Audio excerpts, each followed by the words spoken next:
Gloria damos a Dios, que es bueno, que nos ama, que nos cuida. Le saludo cordialmente y le invito a acompañarme en este tiempo a través de la palabra de Dios, el mensaje que el Señor tiene para nosotros en este día. Padre bueno, te pedimos que por favor nos hables, estamos dispuestos para oír tu voz, no queremos oír palabra de hombre ni pensamiento de hombre. Necesitamos de ti, Señor, y tu palabra nos alimenta, tu palabra nos alienta, tu palabra nos bendice y edifica, Señor, y por eso te pedimos, Espíritu Santo de Dios, que nos guíes a toda verdad y cumplas el propósito que tienes para este mensaje de este día en las vidas de todos aquellos que puedan recibirlo. Para gloria de tu nombre, Señor, y bendición de muchos. Que así sea en el nombre poderoso de Jesús. Amén y amén. Para nuestro tema de hoy quiero tener como texto base el libro de Jonás. Vamos a estar en este pequeño libro de Jonás, 4 capítulos, pero vamos a enfocarnos en el capítulo 2. Jonás, capítulo 2. Por favor, búsquelo para que pueda dar seguimiento a lo que vamos a estar compartiendo. Inicio con esto. Dice el verso 1. Entonces oró Jonás a Jehová, su Dios, desde el vientre del pez. Entonces oró Jonás a Jehová, su Dios, desde el vientre del pez. Esa frase pequeñita, tan fácil de leer, de decir, desde el vientre del pez, ¿qué significó para Jonás? Hoy nosotros lo leemos muy fácil, pero tratemos de trasladarnos en el tiempo y ubiquémonos ahí en esa escena, lo que está viviendo Jonás, lo que significó para él estar adentro, en lo profundo del vientre de ese gran pez. ¿Qué significó para Jonás? Permítame hablar un poquito del contexto para aclarar lo que yo creo que significaba para Jonás este punto en específico donde él levanta esta oración. Yo pienso que esta expresión representa un punto clave, un momento de gran crisis en la vida de Jonás. El clímax de su crisis, el punto alto de su crisis, quizás queda en evidencia en este capítulo 2. ¿Por qué? Porque en el capítulo 1, Dios le habla a Jonás pidiéndole que vaya a predicar, a hacer un llamado, una exhortación al arrepentimiento en un lugar llamado Nínive. Esto genera que Jonás entre en shock, Jonás entra en crisis a partir del momento en que Dios le dice que vaya a Nínive. ¿Por qué? Porque el pueblo de Nínive, la historia nos confirma que era un pueblo cruel, tirano, un pueblo opresor que barría con otros pueblos y otras gentes. Posiblemente, muy posiblemente, el mismo Jonás, su propia familia se vio perjudicada por el accionar tan terrible, tan malvado de esta población de Nínive y sus dirigentes.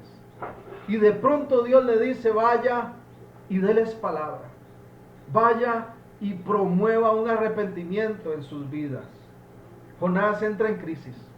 Jonás busca escapar de esa voluntad de Dios, no sabe qué hacer y en medio de esa crisis huye lo más lejos posible en ese momento. Se sube a un barco que va en la dirección contraria totalmente a Nínive y sube a una barcaza que va dirigida a un lugar que se llama Tarsis. Cuando van de camino, en medio del mar, Dios desata una tormenta poderosa. Unos vientos fuertes empiezan a mover, a tambalear esa embarcación para casi que ya para hundirla, ¿verdad? Para ocasionar un naufragio. Las gentes que van ahí empiezan a tratar de interpretar lo que está ocurriendo. De alguna manera ellos disciernen que esa tormenta no es algo casual, que esa tormenta está siendo provocada por la actitud de alguno de ellos delante de su Dios. Queda en evidencia entonces que Jonás es el culpable y lo arrojan al mar. Cuando lo arrojan al mar, Dios, dice la escritura en el capítulo 1, había preparado entonces un gran pez, ¿verdad? Muchos dicen la ballena que se tragó a Jonás. No nos dice exactamente qué tipo de pez era, pero era un gran pez, muy posiblemente una gran ballena. Y se lo traga a Jonás. Así que leemos ahora en el capítulo 2 ese preciso momento donde Jonás está dentro, en lo profundo del vientre de ese gran pez. Es decir, está en lo más profundo de su crisis.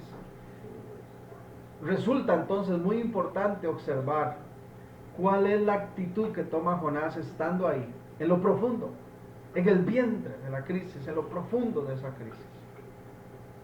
Yo titulé este sermón 4 actitudes desde lo profundo de la crisis.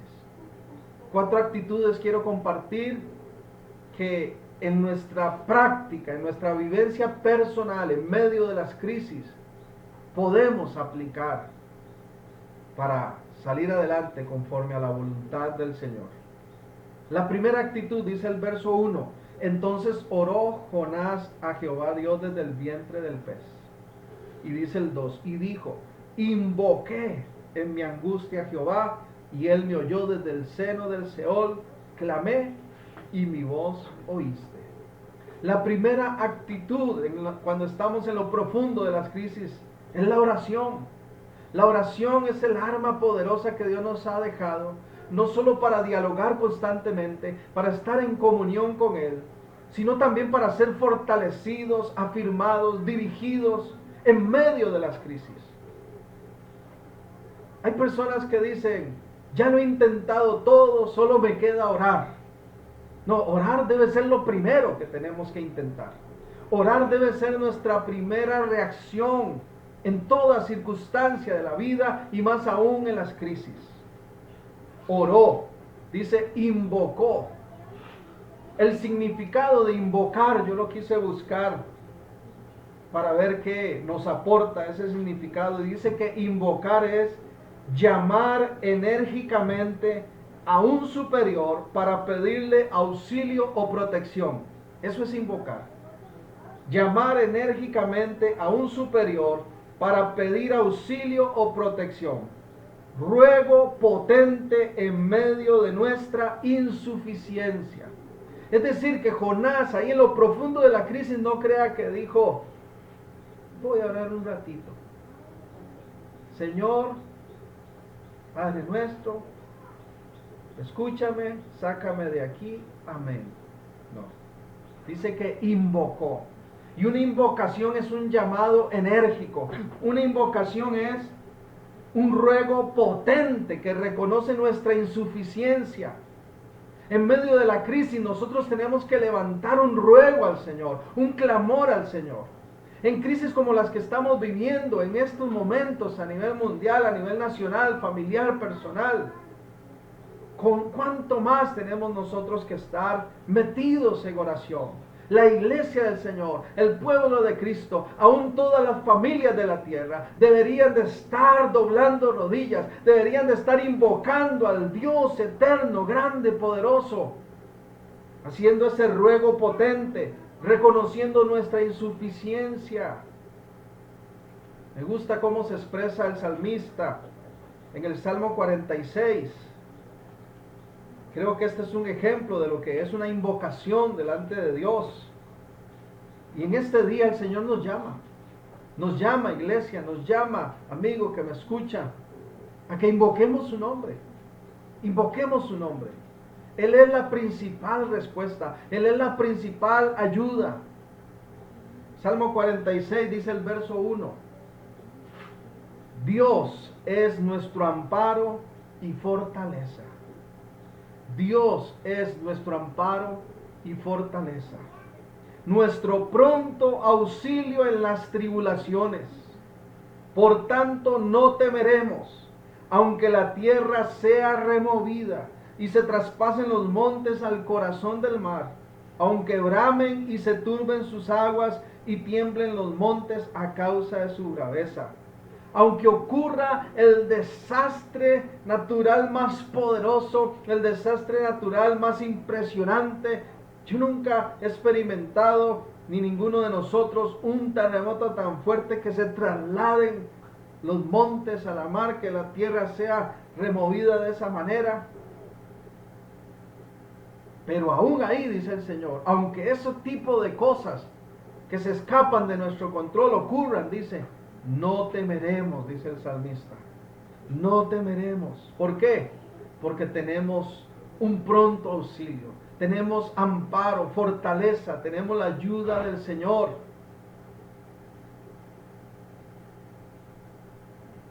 El mismo Jesús es nuestro ejemplo de esto.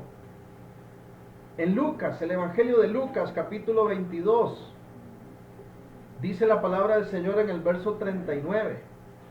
Jesús está próximo a morir.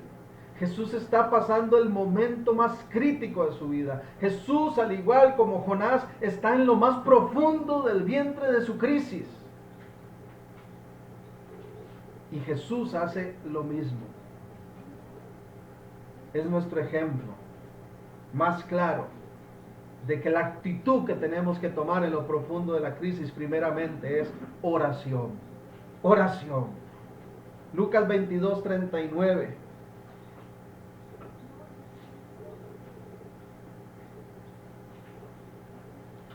Y saliendo se fue como solía al monte de los olivos, y sus discípulos también le siguieron. Jesús tenía una disciplina de oración, dice como solía, como acostumbraba. No crea que solo en los momentos de crisis él iba y oraba, no. Era parte de su actitud constante, de su disciplina de vida. Y vea lo que dice el 44. Y estando en agonía, oraba más intensamente, oraba más intensamente, y era su sudor como grandes gotas de sangre que caían hasta la tierra. ¿Qué hacía Jesús cuando estaba en lo profundo de la crisis, enfrentando las circunstancias más temibles? Oraba más intensamente. Dios hace un llamado a cada uno de nosotros, a su pueblo en este tiempo, a que oremos más intensamente.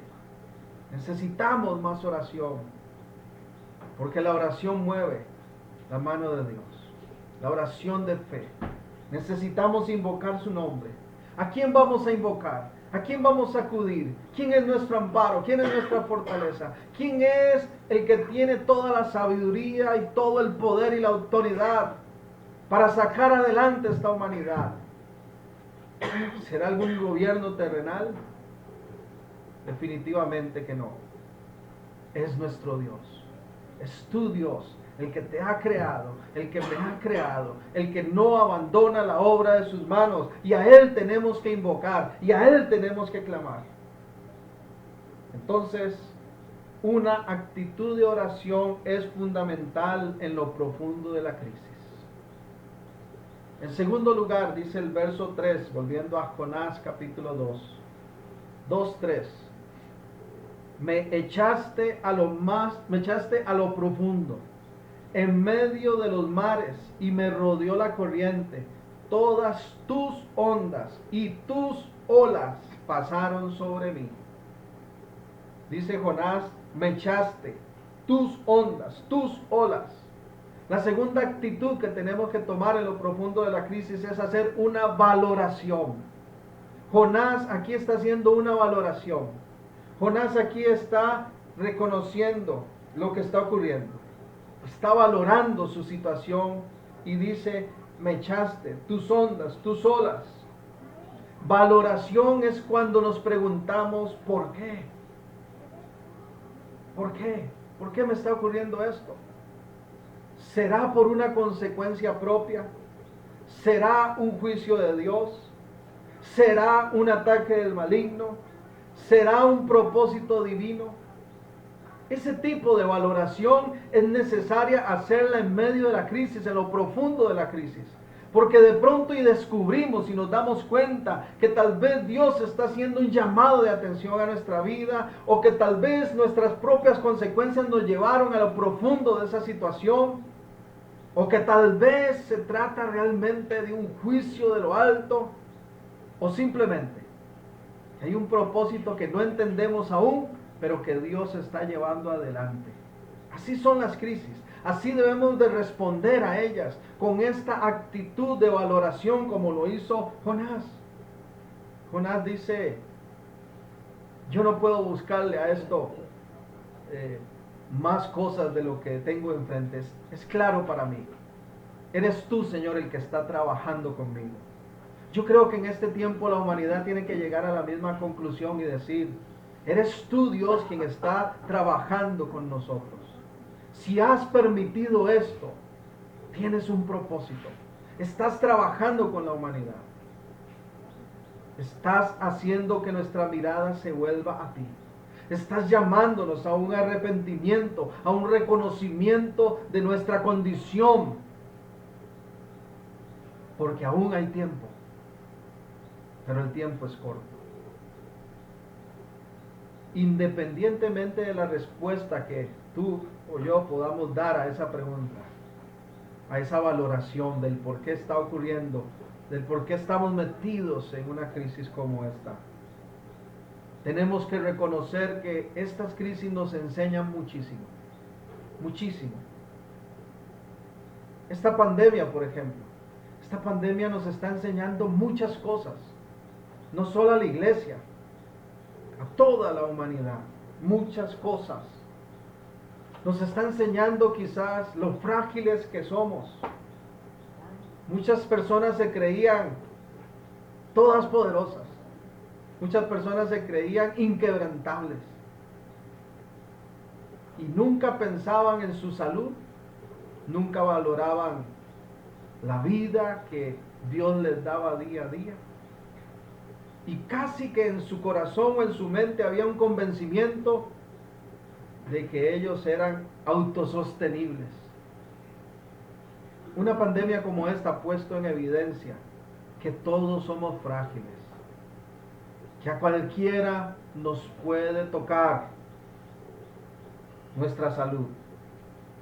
Muchas cosas estamos viendo y aprendiendo, muchas enseñanzas. Estamos aprendiendo lo necesitados que somos de Dios.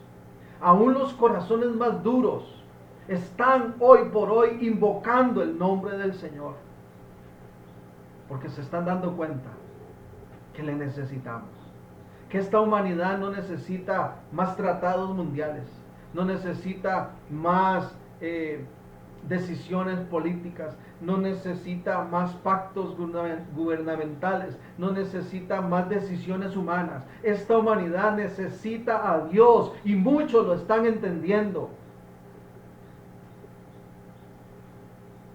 Necesitamos de Dios, llenarnos de Él. Muchas enseñanzas ha traído esto. Muchos están o estamos aprendiendo el valor que tienen las personas. Tal vez no estábamos valorando la vida como la estamos viendo hoy en día. Y tal vez muchos están en el punto en que aún no valoran esto. Y pasan como insignificante el hecho de que muchos estén muriendo.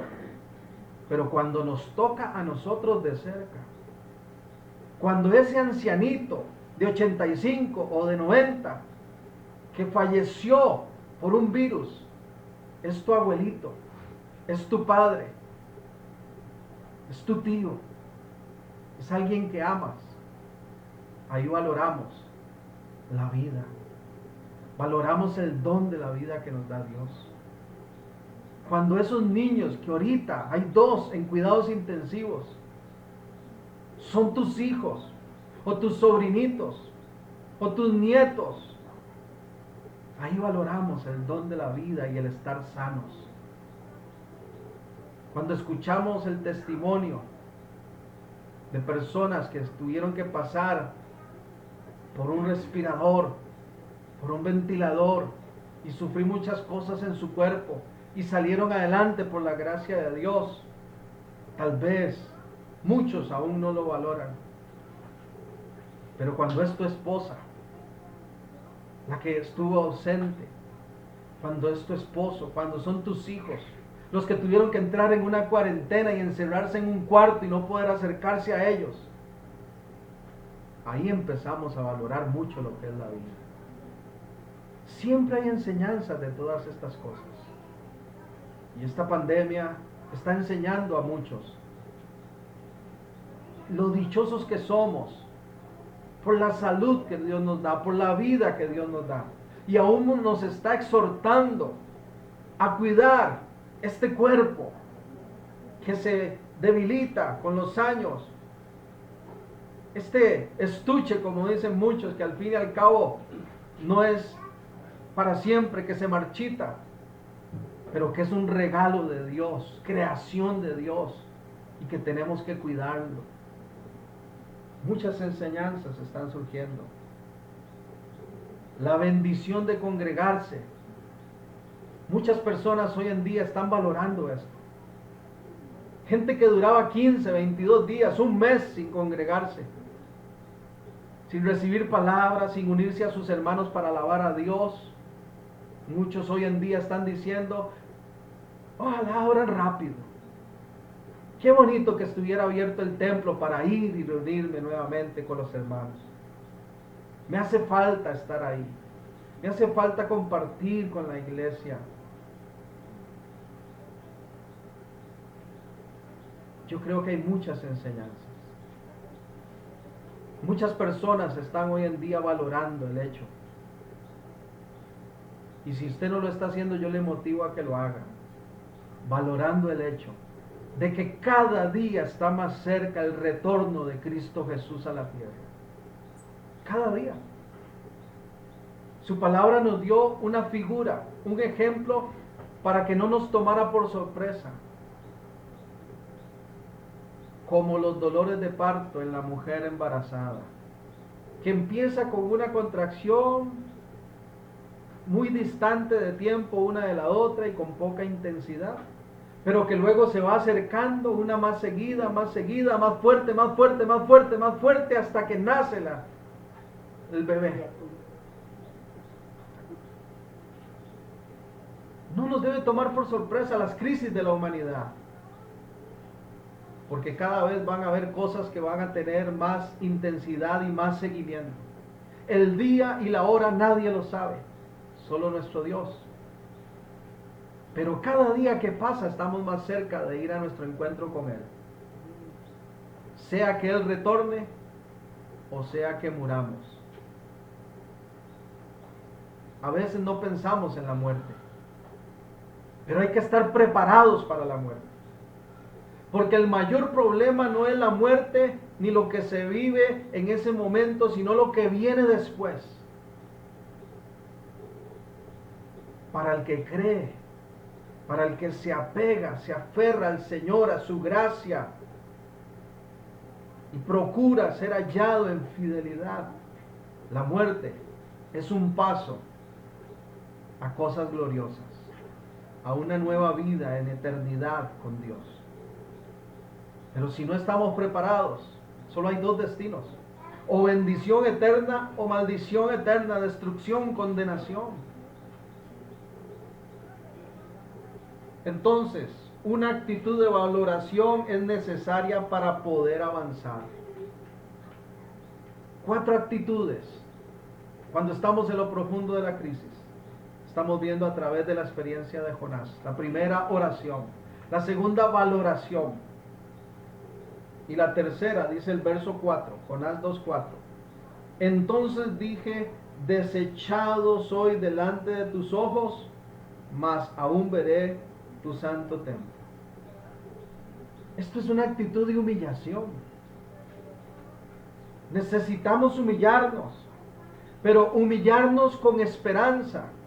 No es una humillación trágica, no es una humillación de que ni modo, todo acabó para mí, todo terminó, reconozco que me he equivocado mucho, reconozco que le he fallado a Dios, reconozco que tal vez no merezco su ayuda. No, es una humillación con esperanza.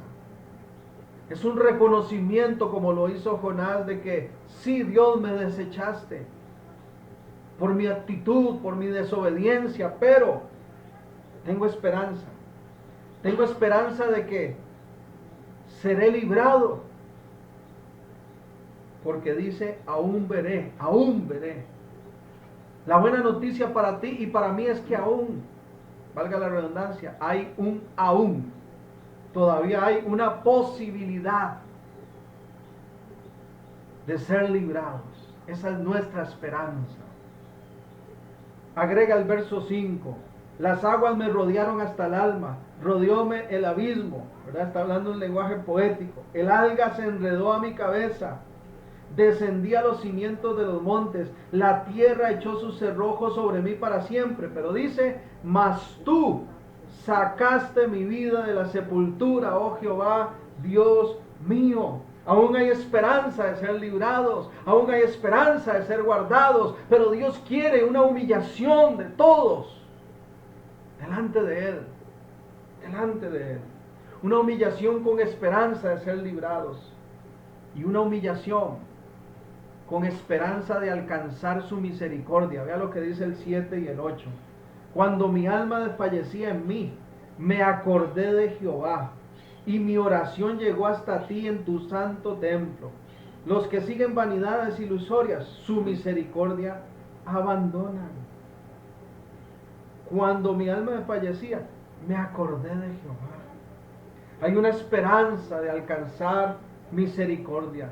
Dice, me acordé. Muchos hoy en día necesitan acordarse de Dios y humillarse ante Él y clamar por su misericordia. Muchos necesitan o necesitamos esto. Acordarnos de Dios cada día, humillarnos, clamar por su misericordia. Mire, hay tanto que dice la gente, tanto que piensa la gente, pero a veces no nos acordamos o no se acuerdan de Dios. Aquí mismo en Jonás, pero en el capítulo 3, dice el verso 7, Jonás 3:7. Cuando ya Jonás va y predica a Nínive posteriormente, e hizo proclamar y anunciar en Nínive por mandato del rey y de sus grandes, diciendo, hombres y animales, bueyes y ovejas, no gusten cosa alguna, no se les dé alimento ni beban agua, sino cúbrasen de cilicio hombres y animales, y clamen a Dios fuertemente, y conviértase cada uno de su mal camino, de la rapiña que hay en sus manos. Y hace la pregunta con esperanza, ¿quién sabe si se volverá y se arrepentirá Dios y se apartará del ardor de su ira y no pereceremos? Y vio Dios lo que hicieron, que se convirtieron de su mal camino, y se arrepintió del mal que había dicho que les haría, y no lo hizo. Hay que humillarse con esperanza, con la esperanza de ser librados, pero hay que humillarse también para alcanzar su misericordia. Esta ciudad dice que entró en un ayuno general, puso a todo mundo a ayunar, puso a todo mundo a humillarse ante Dios, hasta los animales, para ser perdonados, para alcanzar la misericordia de Dios.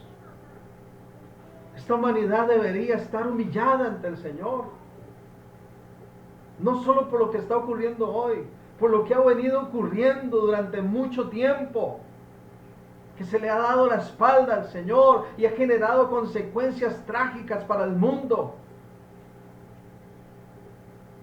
Pero muchos siguen tomando la vida y aún las situaciones como un juego. No todo es un meme. No todo es un chiste. No todo es algo ligero. Es tiempo de humillación. Es tiempo de rendirse a los pies del Señor y clamar por su misericordia para con el mundo. Porque Él es el Todopoderoso y el que puede detener esto, y detendrá esto en el momento en que Él lo quiera. porque ya Él ha establecido lo que ha de ocurrir cada día de la historia de la humanidad. A Dios esto no le ha tomado por sorpresa y nada le tomará por sorpresa.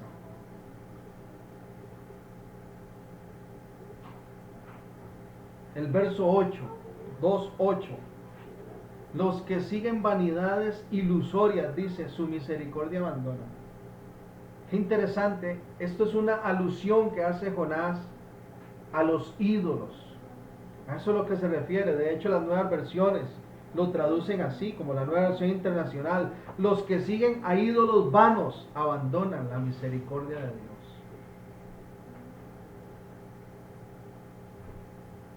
Déjeme decirle, déjeme afirmar por la fe, por la confianza que tengo en el Señor y en su palabra, que en ningún otro hay solución. Déjeme decirle que de ningún otro alcanzaremos misericordia, de ningún ídolo, de ningún falso Dios, de ninguna persona alcanzaremos una misericordia tan grande como la que manifiesta el Dios eterno, grande en misericordia y en amor. Una actitud de humillación es clave para el levantamiento. Y por último, dice el verso 9, una cuarta actitud. En lo profundo de las crisis, oremos. Hagamos una valoración de nuestra vida y de los acontecimientos para humillarnos con esperanza de ser librados, de alcanzar misericordia. Y en cuarto lugar, tengamos una actitud de alabanza. Mas yo con voz de alabanza te ofreceré sacrificios.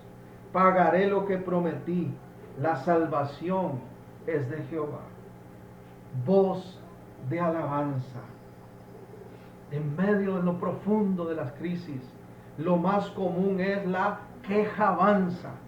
Lo más común es la amargura de corazón, la desesperanza, el proliferar y cuestionar y renegar quizás sea lo más común, pero tú y yo no somos de lo más común, porque nuestra mente ha sido renovada por la palabra de Dios, porque hemos sido lavados por Él y transformados por Él, y estamos en ese proceso de crecimiento en santidad en el Señor día a día. No somos los mismos de antes, no somos los que éramos antes, y ni esta ni ninguna otra crisis nos debe llevar a renunciar a la alabanza al Dios vivo. Alábale porque Él vive, bendícele porque Él vive, alábale por su misericordia, alábale por su favor, alábale por su bondad, alábale por la grandeza de su amor y porque Él sigue en control de nuestra vida y de la humanidad. A veces confundimos alabanza con canciones. Soy un apasionado de la alabanza, de la oración, me confieso así, es algo que disfruto muchísimo. Pero alabar es más que música, es más que cánticos. Este versículo, por ejemplo, nos dice un tipo de alabanza que a veces no estamos considerando. ¿Sabe cuál es la mejor alabanza para Dios? Dice el verso 9, pagaré lo que prometí. Pagaré lo que prometí. La nueva versión lo traduce como cumpliré las promesas que te hice. Cumpliré las promesas que te hice. Muchos antes de entrar en una crisis o en lo profundo de la crisis abren su boca y prometen. Y le prometen a Dios muchísimas cosas. Pero cuando salen de esa crisis, no se acuerdan de lo que prometieron. Se les olvida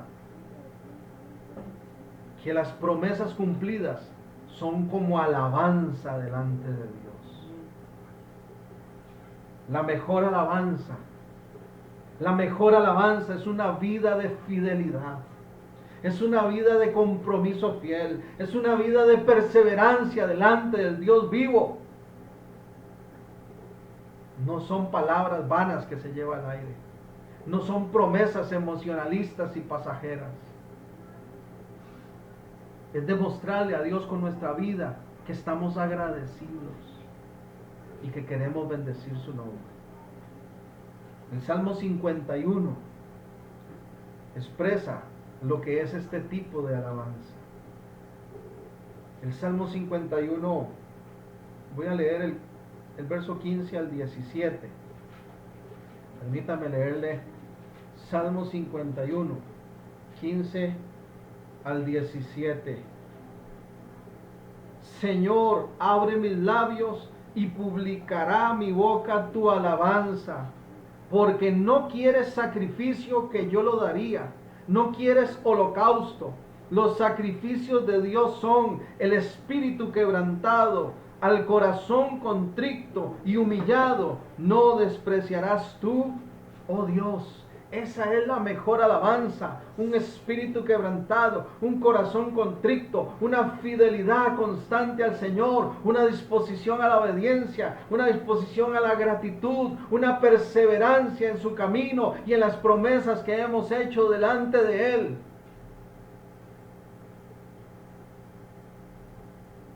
No repetir una letra de una canción simplemente por cantarla. No repetir una oración simplemente por repetirla. Ni cumplir con ciertos ritos. Porque Dios no está buscando sacrificios vanos. En conclusión, para terminar, estas 5 actitudes delante de Dios desde lo profundo de las crisis. ¿Cuál es? Oración, valoración, humillación y alabanza. Producen un fruto, producen un resultado poderoso, porque dice el verso 10, Jonás 2:10, y mandó Jehová al pez y vomitó a Jonás en tierra. La nueva versión lo traduce como y vomitó a Jonás en tierra firme. Hay un resultado de esta actitud. Hay un resultado de estas actitudes. Hay un fruto. Producen la salida de la crisis. Producen la liberación. Producen la victoria. Para gloria de Dios y bendición de nuestras vidas. Le animo en el nombre de Jesús a que tomemos estas 4 actitudes y en medio de nuestras crisis, póngale usted el título personal a esto, porque no solo es la crisis de la pandemia, existen muchos otros tipos de crisis y a veces nos sentimos como en el vientre del pez, en lo profundo de esa crisis y preguntándonos cómo salimos. Dios dice, ora más intensamente, valora por qué estás ahí adentro. Dios dice, humíllate para alcanzar su misericordia. Y Dios dice, alábame y cumple lo que prometes una vez que salgas de esto. Señor, gracias por tu palabra. Permítenos, Señor, por favor, y ayúdanos a responder a ella con una acción sincera. Dios, yo te pido que promuevas en el corazón, en el ser de las personas que han recibido este mensaje, que provoques en ellos una disposición a someter a ti toda su vida, y que aquellos que se sienten en lo profundo de la crisis se vuelvan a ti en clamor, en oración, puedan valorar su condición delante de ti, incluso arrepentirse, Señor, de sus pecados si los hay, humillarse ante ti para alcanzar la misericordia, para ser liberados, y que con nuestra vida, aún ahí adentro, y cuando salgamos, sigamos alabándote, Dios. Que se cumpla el propósito, Padre, en el nombre de Jesús, por el que esta palabra ha sido expresada, Dios. Y que haya gloria a tu nombre, porque tuya es la gloria, Señor. Que Dios les continúe bendiciendo. Y que tengan una semana feliz, gloriosa en Cristo Jesús. sigamos perseverando en Él y en su palabra. Y recuerde que Dios es bueno, todopoderoso y siempre nos sorprende. Hasta pronto.